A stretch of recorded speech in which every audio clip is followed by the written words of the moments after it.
The Earth is 4 billion years old. Modern man has been around for only 35,000 years. His beast-like forefathers are supposed to have died out. But is it possible that an ancestor from the distant past still roams the Earth?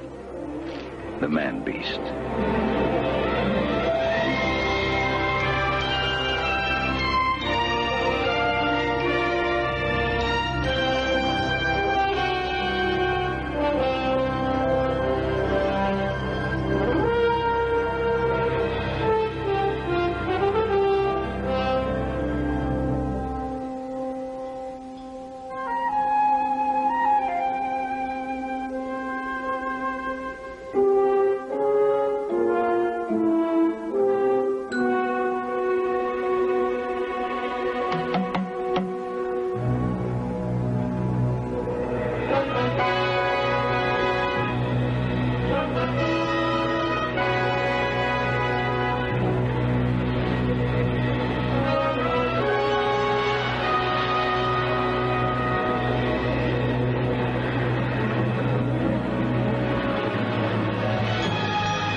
Every landscape in the world is full of creatures which fit into the Earth's environment. Each has its place. Animals which do not adapt to their environment die out. This is the rule of nature. As Charles Darwin put it, there is a struggle for existence, and in that struggle, only the fittest survive.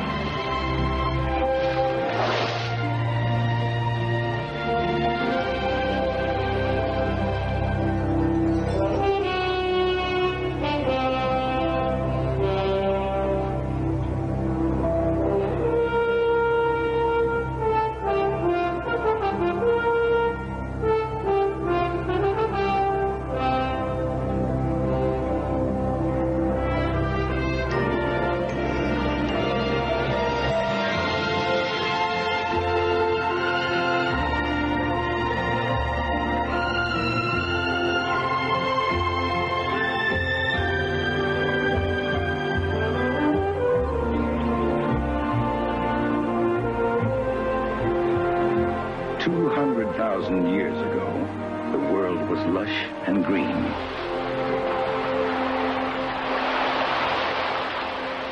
Forests, jungles, mangroves, and woods, all with a life uniquely their own, provided sustenance for survival.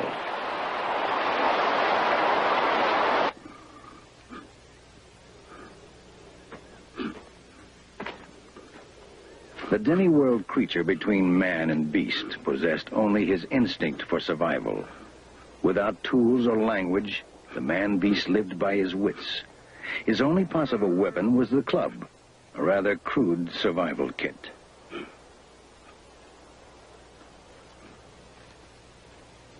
The ability to use his brain came slowly. It is now a proven scientific fact that man was millions of years in the making.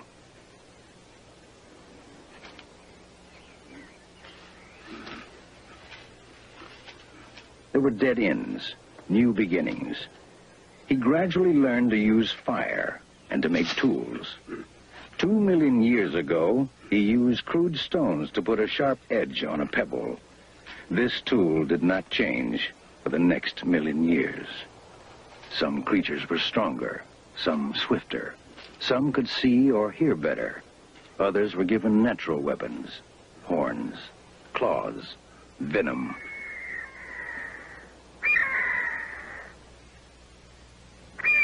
For a long time, man was far more the hunted than he was the hunter. He existed in a threatened world full of fears.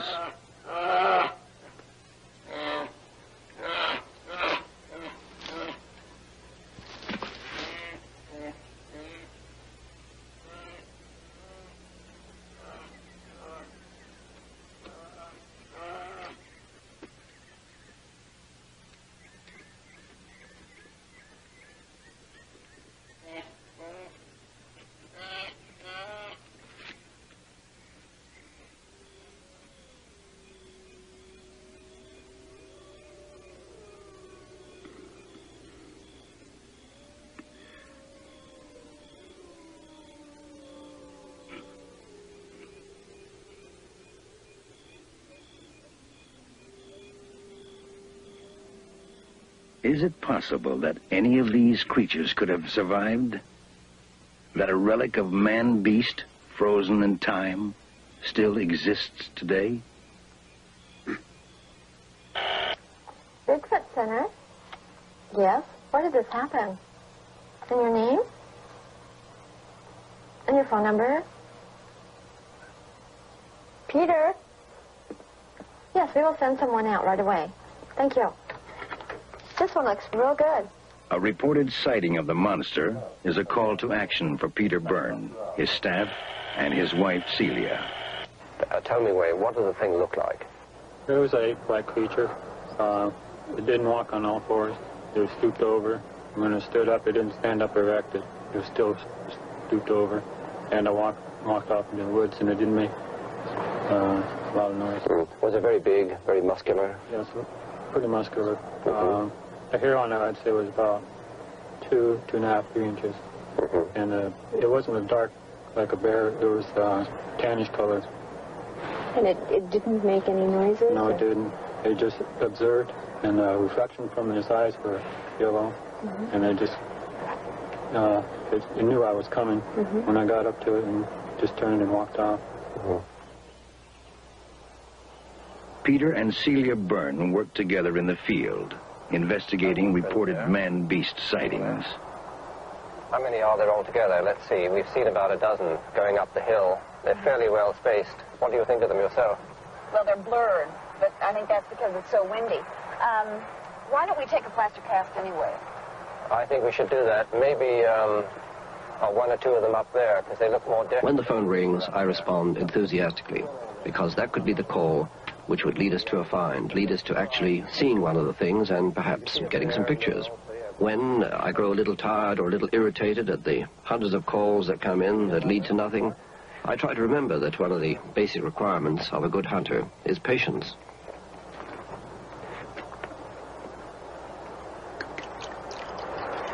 If I do get impatient, I think of the fact that the creatures I'm hunting have managed somehow to survive here for 200,000 years.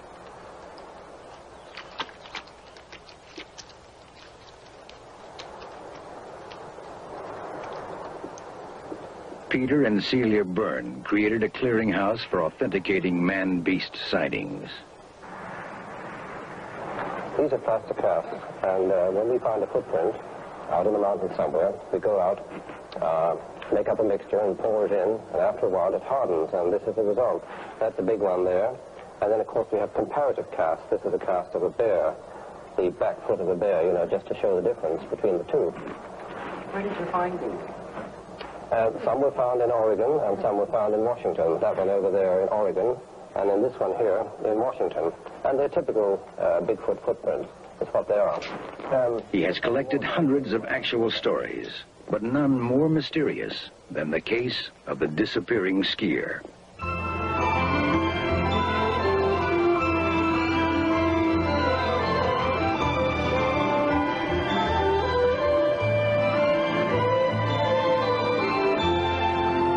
It was a Sunday in May, 1950. Jim Carter and two close friends were breaking trails in a fresh powder.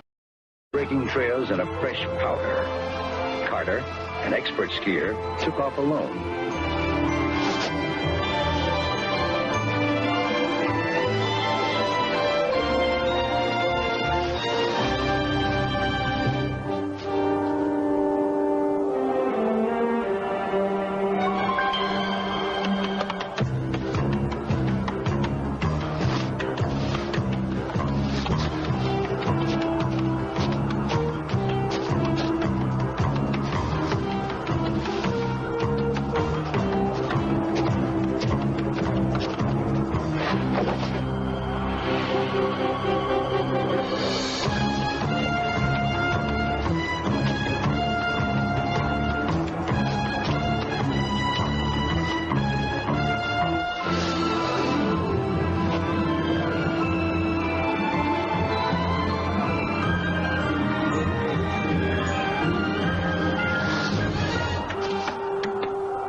Jim Carter had disappeared. He knew the terrain well. He was a bold skier, but not reckless. When his friends went searching for him, they saw irrational ski tracks that didn't make sense. Carter must have been terrified. It was their conjecture that something unusual and violent had happened. These tracks lead down here and disappear.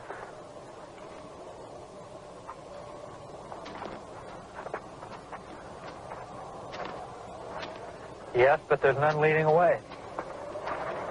I don't understand it. Carter's friends mounted a search, but in vain. Jim Carter was never seen or heard of again.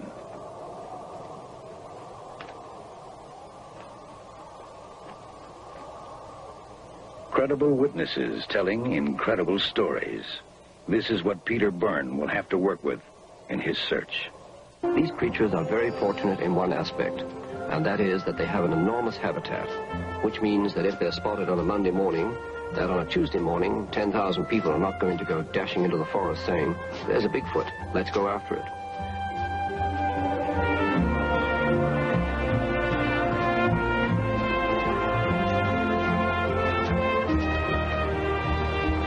The range in which they live is very protective, and if one is found tomorrow morning, it may be 6 months before there's another one found, or even 10 years.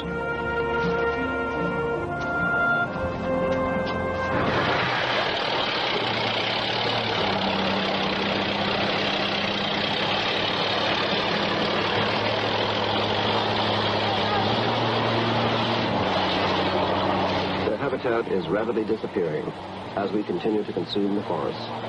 It's an alarming fact that an American Sunday newspaper with a circulation of 1 million requires 140 acres of pulpwood timber with just one edition.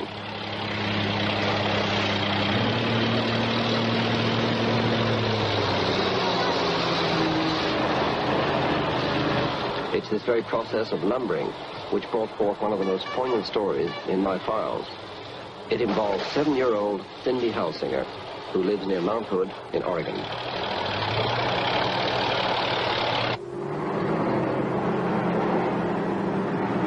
Cindy's father was driving a lumber truck during the summer of 1972, transporting the huge Douglas fir and ponderosa pine logs from the forest to the sawmill. Cindy was on vacation, and one day, as a special treat, she was allowed to accompany her father.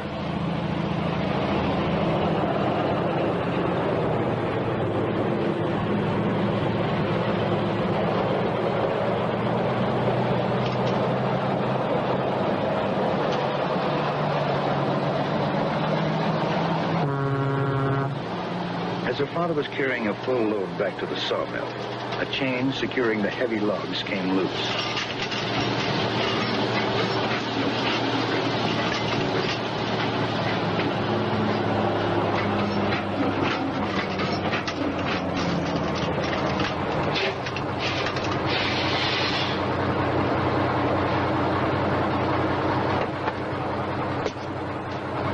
It was while Cindy's father was out of the truck that the unexpected happened.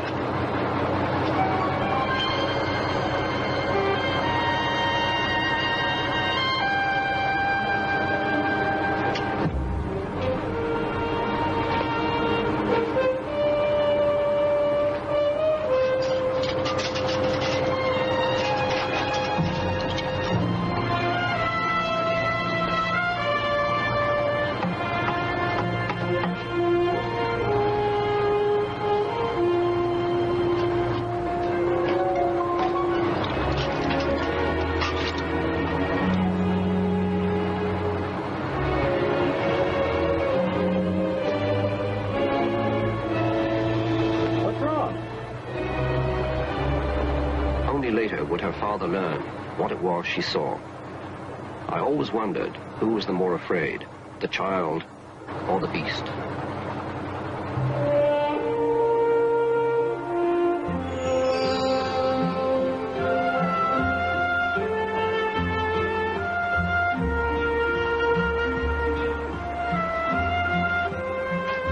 What would be very remarkable and very rewarding to me will be to see one and to make contact of some kind with it.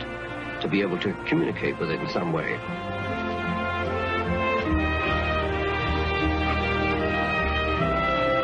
I know it sounds very far-fetched to see one, like one of the sighting reports we've had where a man actually saw one at his campfire.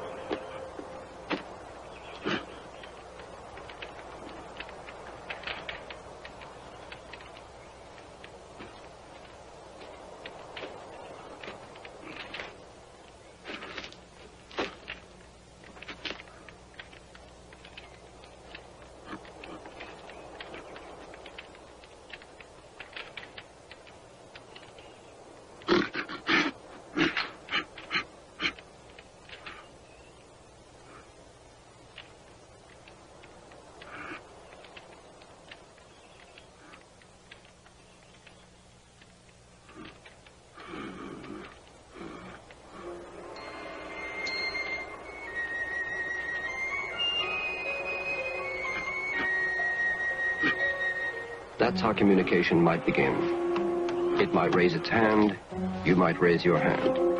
You might give it something, it might receive it.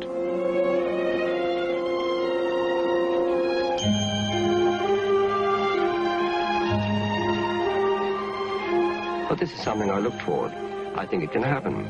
And if it happens with me, marvelous. If it happens with somebody else who has the right approach, then good luck, whoever it is.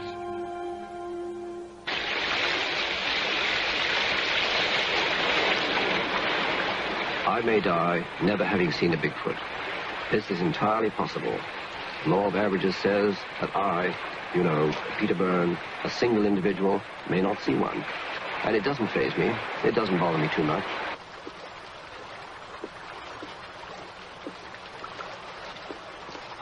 I find the excitement of looking for one sustaining enough. And the evidence which I see occasionally, footprints, the sounds we've heard, things like that, this is enough to keep going.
Of course, you know, hope springs eternal.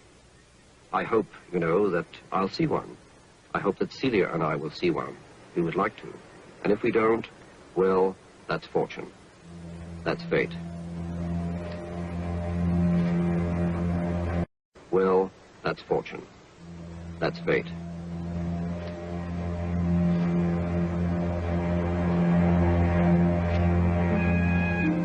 I have always been involved with wild creatures. Professionally and emotionally, I am a hunter. His career began after the Second World War, when he left the Royal Air Force and worked in Darjeeling, northern India. While I was there, I became interested in hunting, big game hunting, tiger, leopard, buffalo. And we hunted in the dense jungles that run along the edge of the Himalayan foothills. In 1954, he established the first big game hunting company in Nepal. It was a beautiful job, with lots of money, lots of adventure and excitement. Then, in 1968, he stopped. He simply did not want to destroy beautiful animals just to put them on a wall as a trophy. I left hunting and went into conservation, wildlife conservation. I could never kill a game.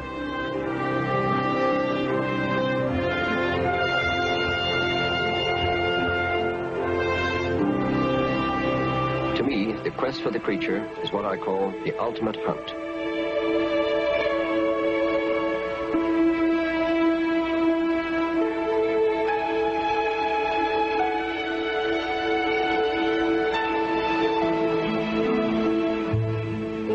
Celia and I have done some searching on beaches. We've walked on beaches and looked at the amount of natural food there is there, you know, edible clams, fish, and so on. We've never actually seen evidence on the beaches ourselves, but associates of ours, trusted associates, dependable people, have seen footprints, and there have been some sightings.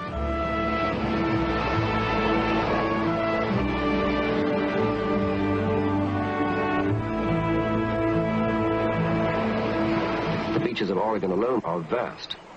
I think you're looking at probably 400 miles of beaches. We've done a great deal of searching, and we will continue to do more searching in the future. I think we realize now that this is not something we can drive out into the forest and see. This is not something we can say, well, today's the day we're going to find one, and go out and find it. We're dealing with something that is shy, elusive, small in numbers, living in an enormous area. It's like looking for a needle in a haystack. And in this case, the needle is moving. It doesn't want to get found. So it will take years and years. But I am patient. I am prepared to wait.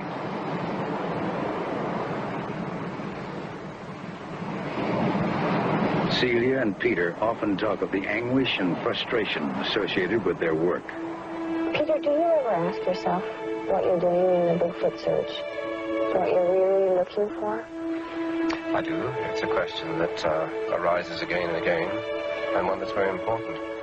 Why am I really doing it, perhaps? The answer to that is that it's a hunt, and professionally and emotionally, I'm a hunter. This is the greatest hunt that anyone could ever go on. A mysterious creature, elusive, shy, nocturnal, living in an enormous area of extremely difficult terrain, and it's a near impossible dream. It's a near impossible challenge, yet it is a challenge to find one of these things. And of course, the ultimate excitement would be to see one.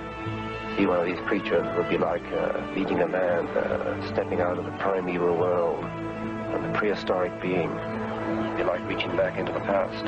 This is what keeps me going. This is the spirit.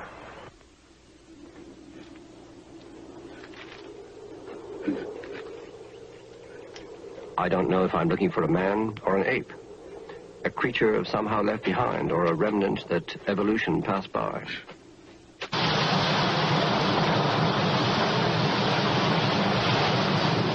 The quest has drawn me to perilous but exhilarating places, running the great rivers of the Nepal Himalaya, probably the most dangerous rivers in the world.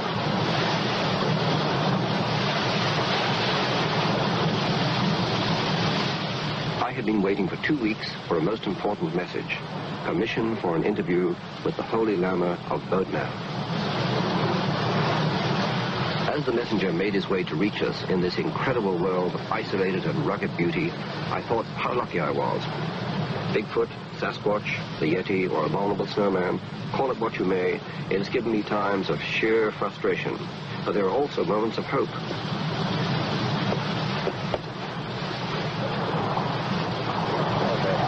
Sometimes I feel like Ahab after the great white whale. Right. Got a hold of that, Bill?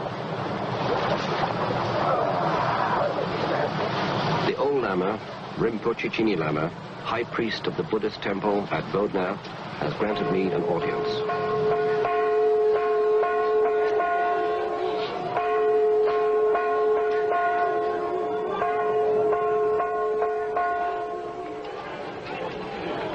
As I walked through the marketplace of Kathmandu, the capital of Nepal, I hoped the Rinpoche could help. I was looking for eyewitness accounts of Yeti sightings.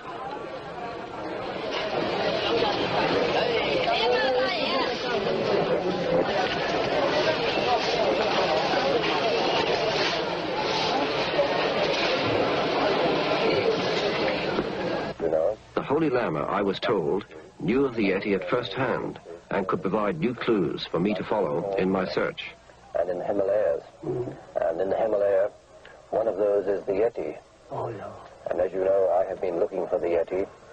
But could not get, no. Could not find. You think there might still be a Yeti there? Maybe, possibly, yeah. Can stay. Sometimes they come down to destroy all the field of corn field and wheat field, potatoes field. They come down to destroy They come down and destroy.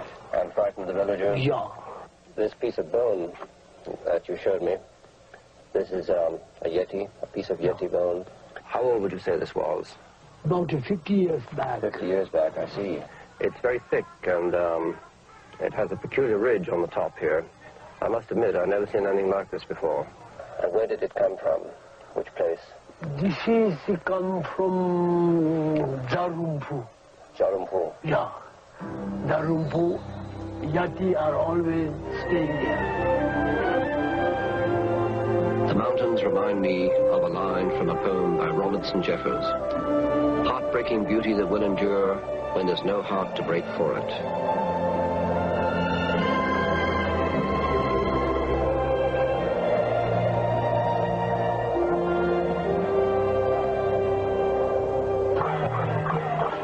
The Sherpas of Nepal are a superstitious people, and the Yeti has become ingrained in their religion and folklore.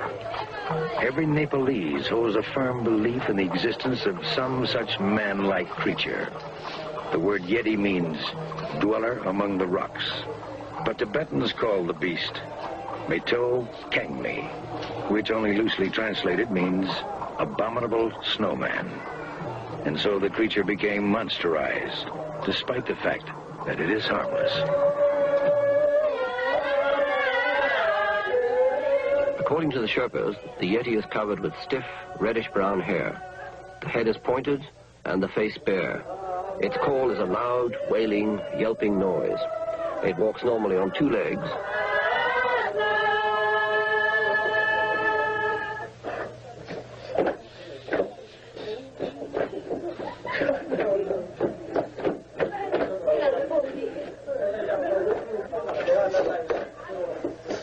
There is an openness and sincerity about the Sherpas that I greatly admire. I would leave Nepal richer for my association with them, but unfortunately, this time, without a worthwhile discovery.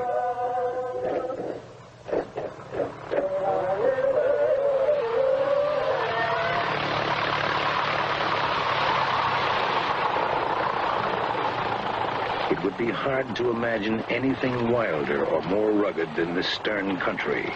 Thousands of square miles of unexplored, impenetrable hiding places.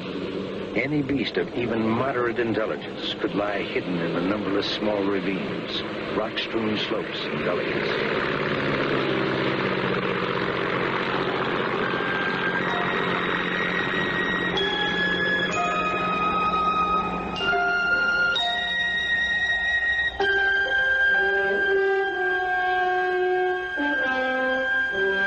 I believe that the creature, which may have originated in China, came into contact with early man and was driven into the mountains to survive.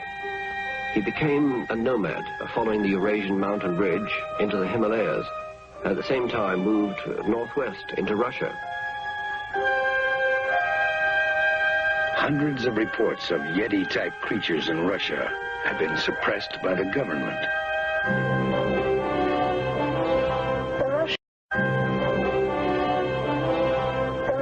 Fieldwork in this mystery of the abominable snowman or Yeti is very much mixed up with the idea of a relict hominoid.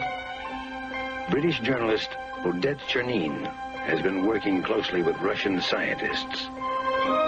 Something that has escaped, that hasn't found a slot in what is known as the ascent of man, or in some cases the descent of man, I think. I think the Russians are very far ahead in the sort of things that they have turned up down the years, because it isn't only in recent years, as I told you before, that... Odette told me a fascinating story of a creature that was captured in Russia.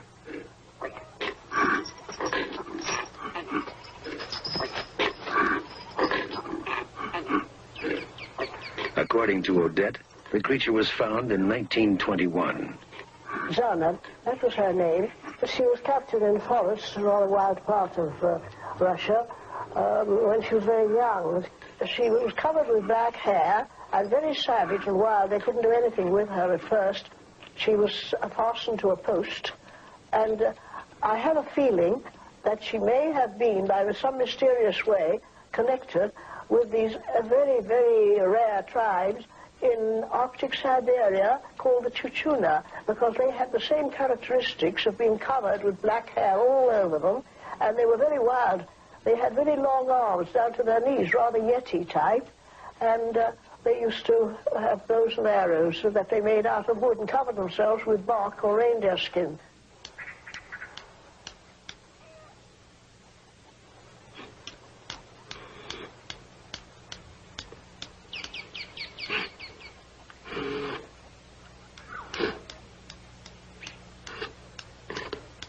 She was really a most extraordinary case.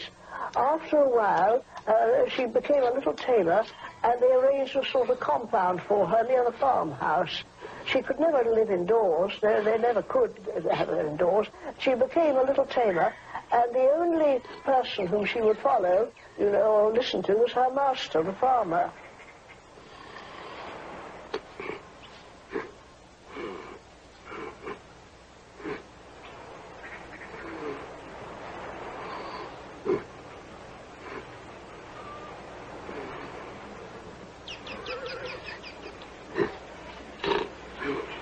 The extraordinary thing is that she produced two children. Each time there was a birth, she used to take the poor little beggar to the icy cold river and wash it there. The icy cold, so of course the babies all died, until the farmer's wife finally decided that the next one she would rescue it, which she did. And this accounts for some of Zana's descendants being quite human and living to this day in Azerbaijan. I think the Russians really have discovered, and that is down the centuries, that there are primitive remnants of very, very early man, almost Stone Age, and that these people have existed, and they still exist, in very remote parts of the earth.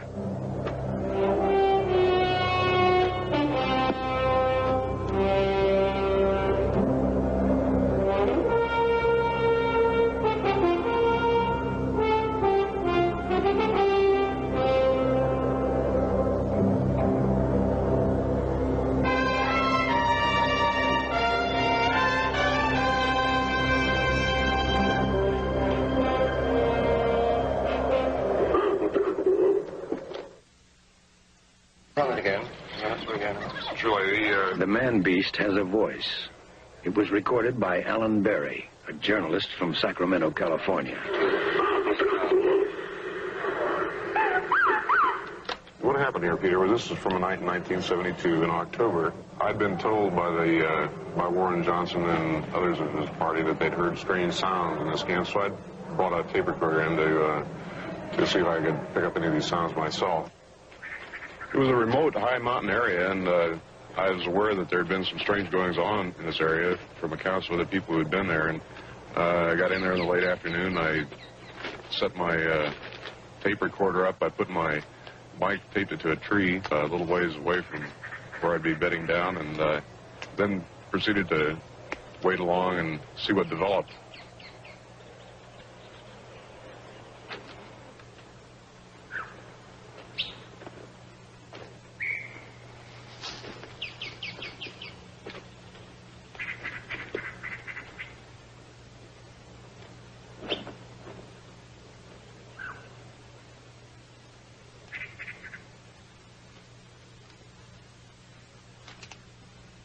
Later on that evening, after it grew dark, I was tired from the hike in, and I began to doze off, when all of a sudden I was awakened by some strange sounds.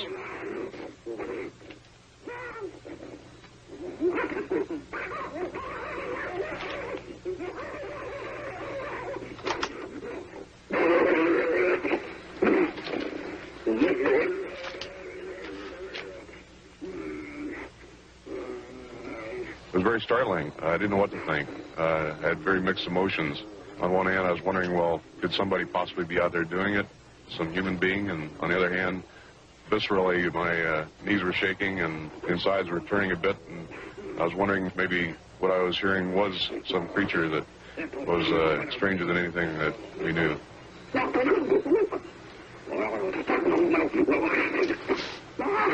We've had the sounds analyzed since then at the University of Wyoming by a professor of electrical engineering there.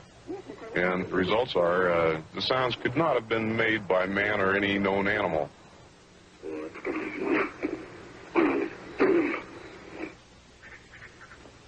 The man-beast originated in China, was driven to the highest mountains in the world, the Himalayas, and became part of Nepalese folklore. The peasants of Siberia also knew him. Across the Arctic he went and became part of the culture of tribes native to Northwest America. The Nootka and Salish of Canada, the Yakimas of Washington, the Salilo tribe who live along the Columbia River in Oregon, the Yuroks and Klamaths of Northern California, all spoke of the mountain creatures we now call Sasquatch, which is Salish for wild man of the woods.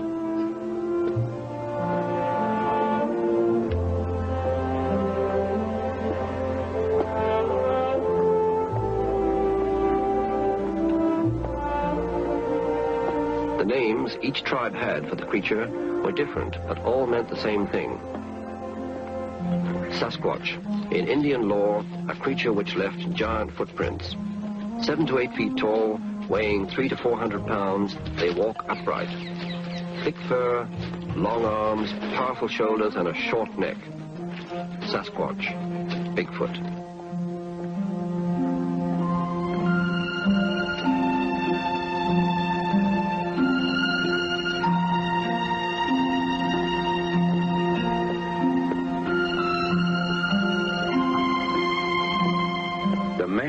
Has been described by American Indians for hundreds of years.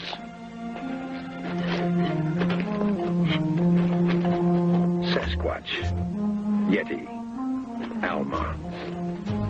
Could the Sherpas of the Himalayas, the Russian peasants of Siberia, and the American Indians of the Pacific Northwest all have invented the same prehistoric creature?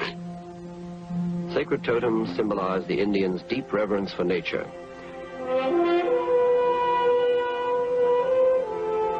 They accorded to all living things a divine spirit. Theirs has always been a reverence for life. To them, the Sasquatch was no imagined demon.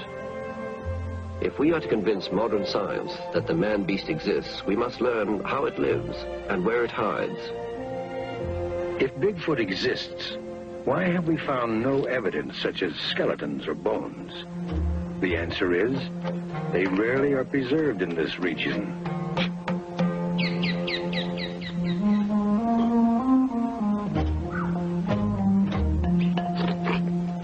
If we are to find bones, however, it should be in the near future.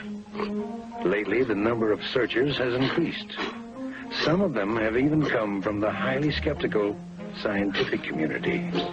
Sasquatch has changed over the years. Whereas formerly he was perceived as a frightful beast who stole women and children, he is now seen as a benign, gentle, and timid creature. In brief, Sasquatch has become demonsterized.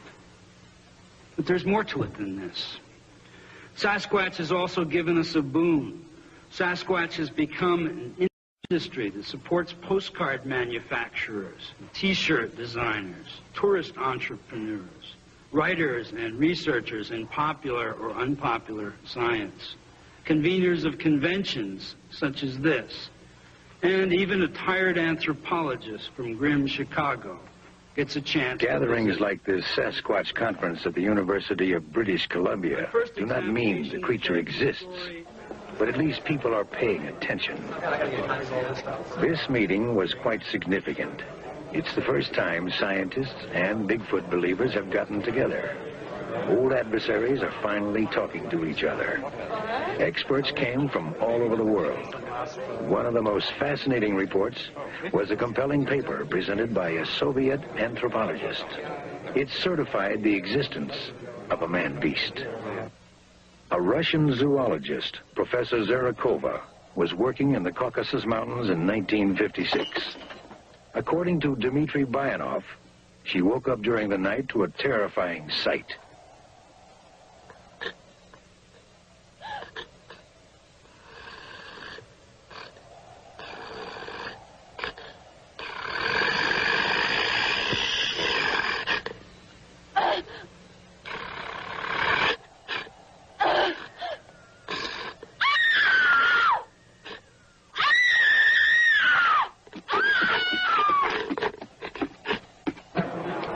The Zarakova story was only one of many. At the conference, we were told that the Russians are seriously studying the possibility that Almas are prehistoric ancestors of man that had migrated from China. Few scientists are willing to consider that Bigfoot also may be a form of primal man that did not become extinct as believed, but developed independently. Yeah, we'll have a... This theory goes back to the year 1934 in Hong Kong. A Dutch geologist and paleontologist, Ralph von Koningswald, was on a study trip in Hong Kong when serendipity led him to a Chinese apothecary shop. It would also lead him to a discovery which would forever change the theory of evolution. Von Koningswald liked to browse in Chinese drugstores because Chinese doctors collected fossil bones and teeth and ground them into curative powders known as dragon's bones.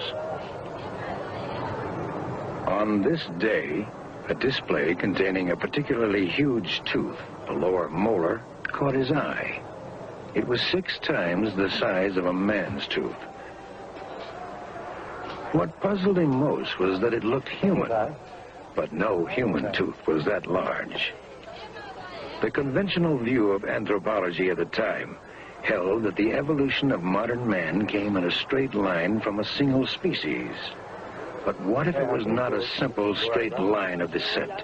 What if several different human or near-human types lived simultaneously? He asked the owner where it came from. The owner did not know.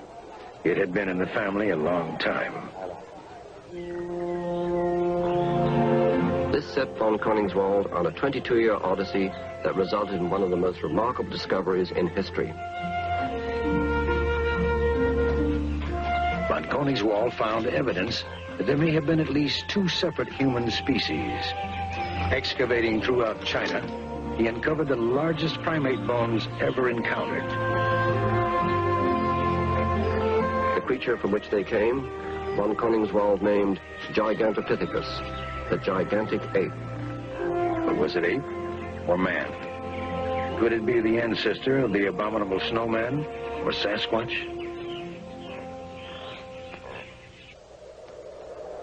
Half a million years ago, Gigantopithecus would have lived side by side with man. In any encounter between them, the giant ape would have been at a fatal disadvantage.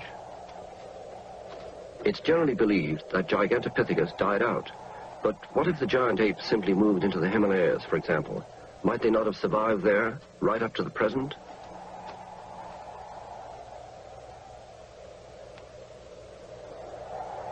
These mountains are noted for their ability to isolate populations of animals in steep valleys and protect them from outside competition. Today, the Himalayas are truly a biological sanctuary, where creatures long extinct elsewhere continue to live in the inaccessible valleys.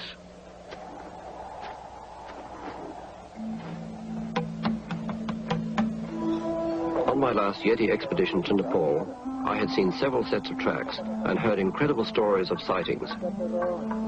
This year, I had set out with my Sherpa guides to investigate those stories and relive some of the experiences in the exact location where they said they had heard a Yeti. The oldest Sherpa told an eerie tale. It was a winter afternoon, he said. 2 of us were returning from the Tibetan border. And on the last stage of our journey, a storm forced us to camp in a deserted cave.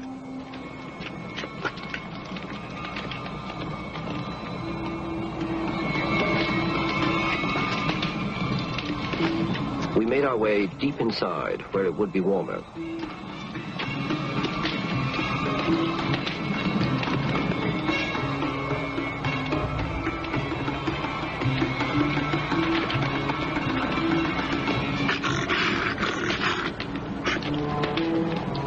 we heard what we thought was someone calling out and coming in our direction.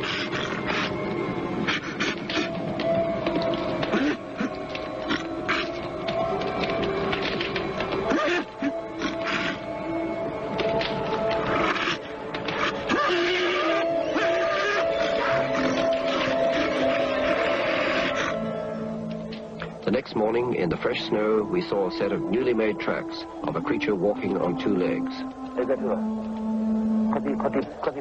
For all that we know to be true, however, we find an awful lot of wild speculation. Bigfoot has achieved stunning notoriety. Some of the news coverage is far-fetched, some quite respectable. One unusual photograph sent Peter on an extended wild goose chase. I was led to a farm where the owner was supposedly keeping a man-beast in cold storage. I was simply there to verify whether such a creature existed. Several articles supported by pictures claimed the farm's owner had frozen the creature in ice. But on the farm, I was met with evasion and suspicion. I was not allowed to see the creature that I knew was there, that I knew had been on display at carnivals.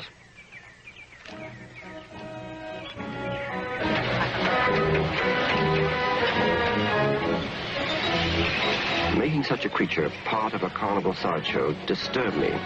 It damaged credibility and took Bigfoot out of the respectable scientific realm.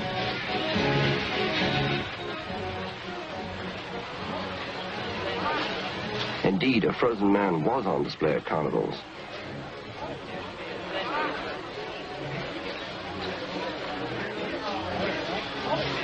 The showman at one time claimed the body had been discovered by Chinese fishermen, floating in a chunk of ice. He said he found it in a Hong Kong warehouse. Then later, he changed his story. He reported to the press that he came across the creature on a hunting trip, and that he shot and killed it. Whatever the story, two scientists who briefly examined it say it may be the real thing.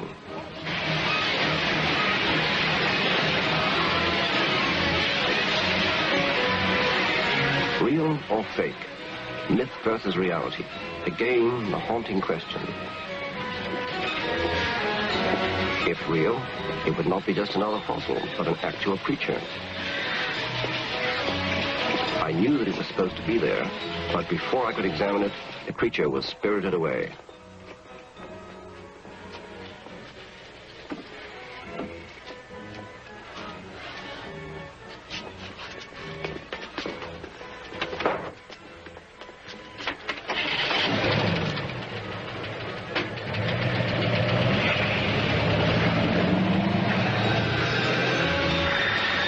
A great deal of mystery surrounds the sideshow attraction I had been following. An investigator from the Smithsonian requested to see it and was refused.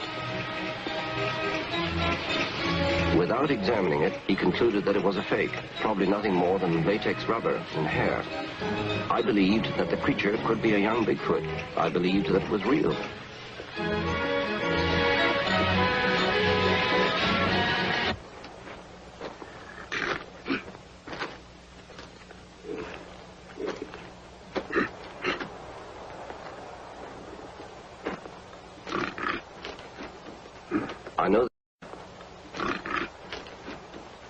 I know they are nearby, and that there will be more and more sightings.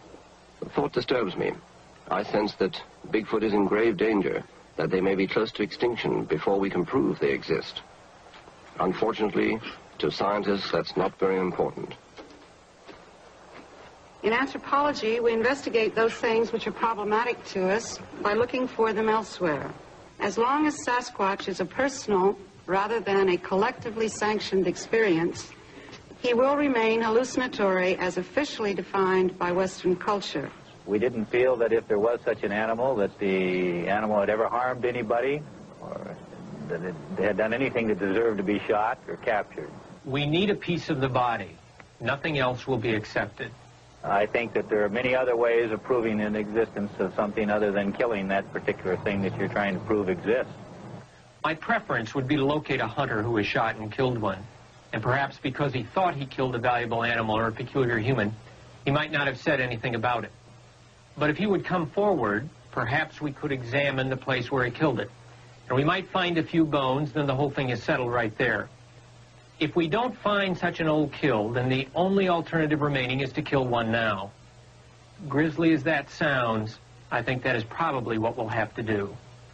Why add more controversy to something that's already controversial? Although what we have to have is a specimen for scientific identification. I think it would be morally wrong. I see no reason.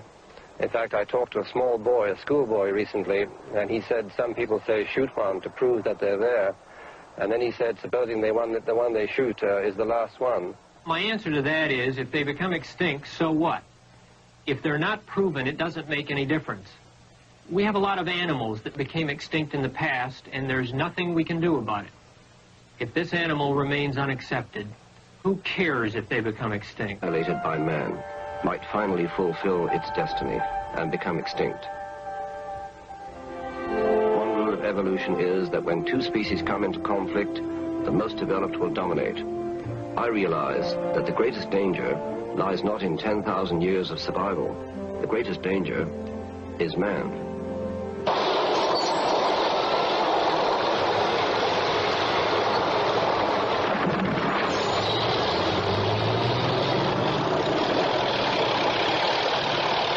As civilized man cuts through the wilderness, chances of meeting the man-beast will greatly increase. As the private sanctuary is reduced, he will be forced to migrate. There will be fewer places to hide.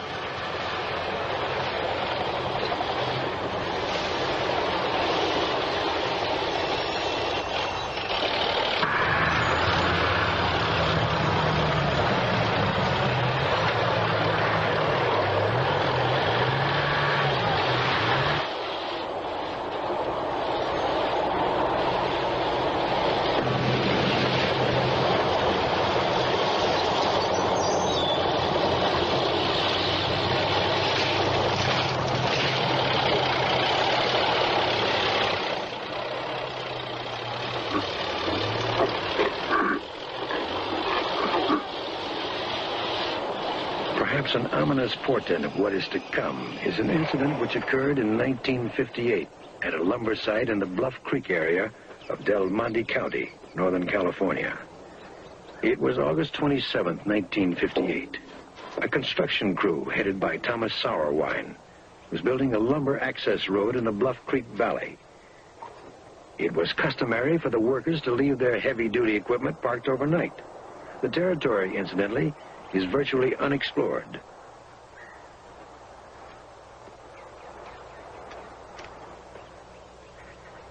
At the end of their long workday, Sauerwein and his crew departed for the night. They secured their bulldozer and left it parked at the site.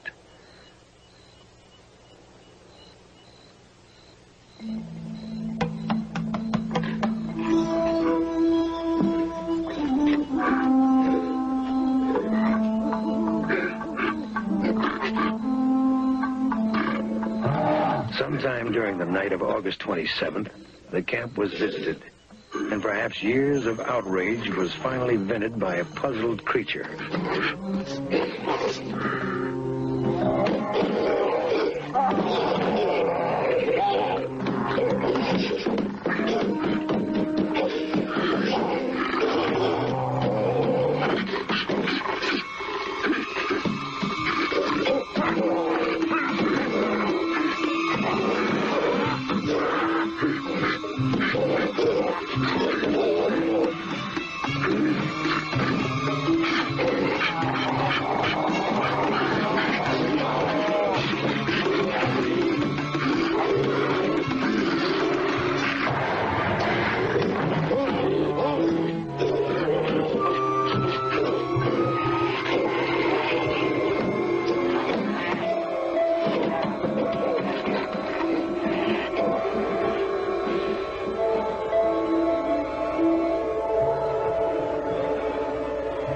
The next morning, the camp was a shambles. When the construction crew returned, they at first suspected a hoax. But there were unusual footprints around the bulldozer. Footprints 17 inches long. Sauerwein traced them down a steep incline from the parked bulldozer. The stride was enormous. It was 4 feet long. Then he found an oil drum. A nearly full 55-gallon drum of diesel oil had been flung like a toy. There was no doubt. It was the man-beast.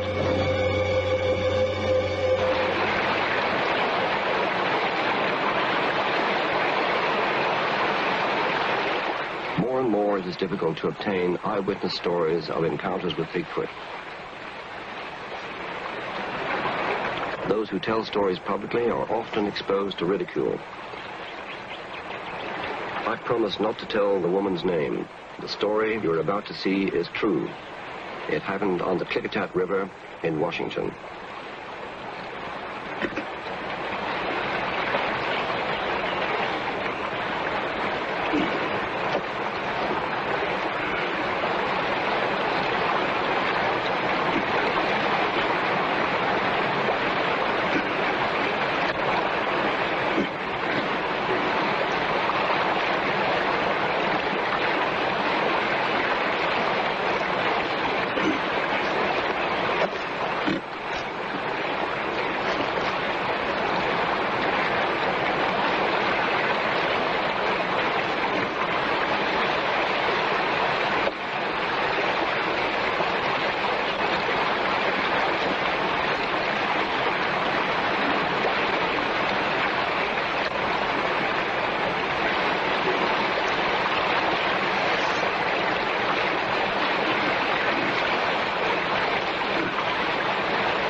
I think it's fairly obvious that if these creatures were dangerous, there would be a record. If they charged through campsites and tore up tents and smashed things, they do no such thing. Whatever they are benign, innocent, inoffensive creatures. And this is one of the reasons, one of the things that engenders my feelings, my protective feelings, if you like, towards them.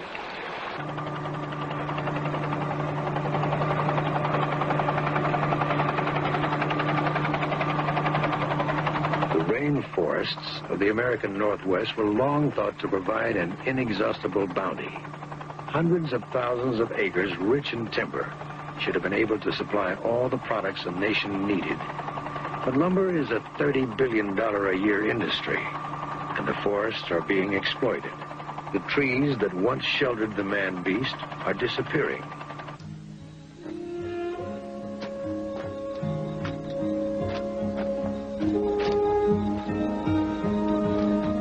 If there really is, as I believe, a free-roaming man-beast on Earth, it must be a close relative from our distant and forgotten past. Proving its existence would be the most significant anthropological discovery of the century.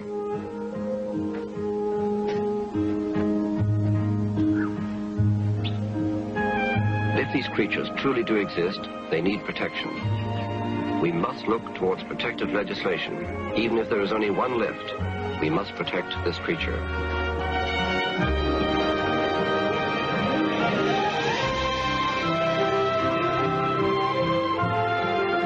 I believe in the man-beast. There's historical evidence. There's the enormous habitat that can feed, support, hide them. And there's the very, very good evidence of the continuing eyewitness reports. And this is enough for me. Enough to convince me that there's something out there, something worthwhile following. And when we look deeply into the wilderness, he will be there, as he has been for thousands of years. But this time, he will need help. Help from man.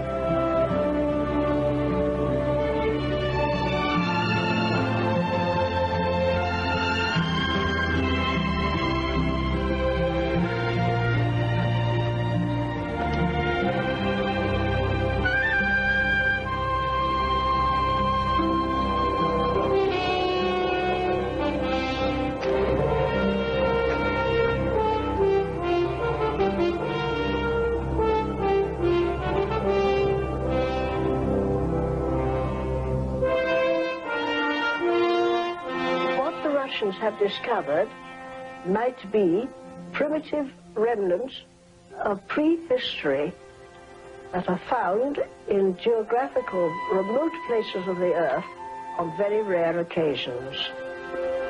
Squirrely-G.